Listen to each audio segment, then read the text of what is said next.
Il va toujours à la simplicité qui rende le projet original, simple et créatif. Il a vraiment ce côté artisan, de quelqu'un qui travaille le bois, qui sent la matière.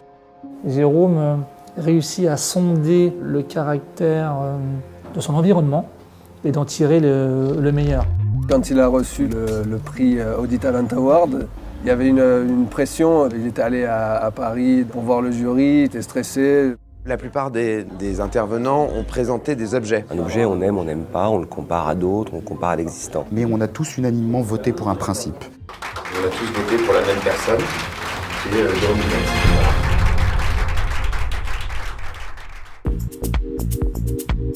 On est dans une ancienne pâtisserie à Marseille, dans le 7e arrondissement. J'ai mes 3 espaces différents dans le même lieu, les bureaux de création, une pièce un petit peu de showroom et de présentation du travail, et l'atelier qui est directement là.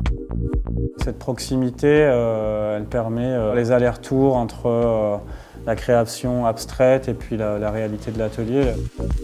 Je suis entouré d'amis dans les mêmes locaux, mais qui ne font pas la même activité, qui sont tous des graphistes.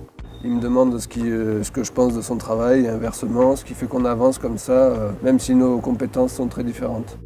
C'est quelqu'un qui y va, qui met de la conviction dans son travail et il va au turbin, quoi.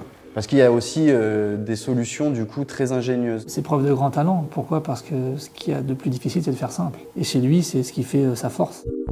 Ici, c'est une table que j'ai dessinée pour Alexandre Mazia qui ouvre son nouveau restaurant en bas de la rue Paradis à Marseille. Donc moi, j'ai fait appel à Jérôme pour son regard incisif et esthétique sur le travail de la matière. L'assise sur un bureau ou l'assise sur une table de gourmet ou de gourmand n'est plus du tout la même.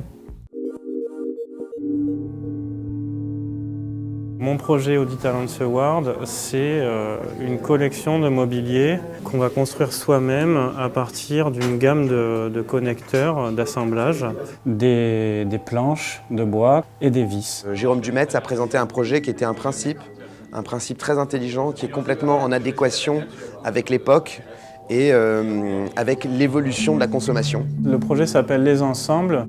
La réflexion, c'était comment on arrive à rendre une équerre de bricolage, lui ajouter une valeur qui fait que ça devient quelque chose qu'on n'a pas envie de cacher, mais qu'on a envie de montrer.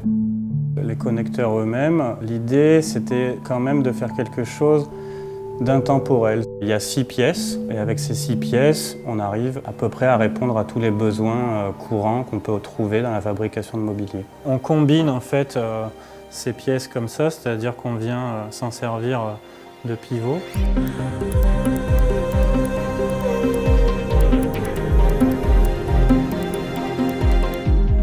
Ça, c'est par exemple, c'est un petit tabouret. Donc on retrouve le vide d'air qui est créé par l'angle qui est tronqué. C'est simple, c'est efficace, c'est assez graphique. Ce projet place le consommateur, lui aussi, comme un créateur.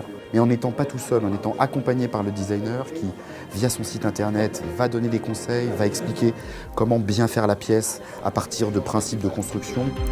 Il y a eu 2 workshops. C'était indispensable de passer par la pratique de manière régulière tout au long du développement du projet. Faire des validations à mi-parcours où on a invité des architectes, des designers, du grand public un peu sensibilisé. Il faut que ça puisse être validé et que ça fonctionne.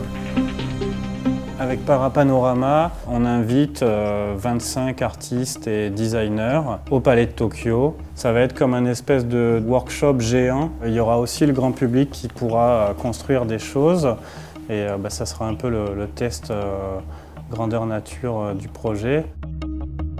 Donc en même temps que le Palais de Tokyo, à Marseille, au MAMO, Audi Talent Award, sur le toit de la Cité Radieuse, je vais présenter le projet. Donc là, par contre, je vais présenter plus les modes d'emploi, l'aspect technique, et puis un petit peu aussi raconter toute l'évolution du projet. Le projet, il marche bien quand en fait on fait les choses les plus simples. Il faut vraiment rester simple pour pouvoir être juste.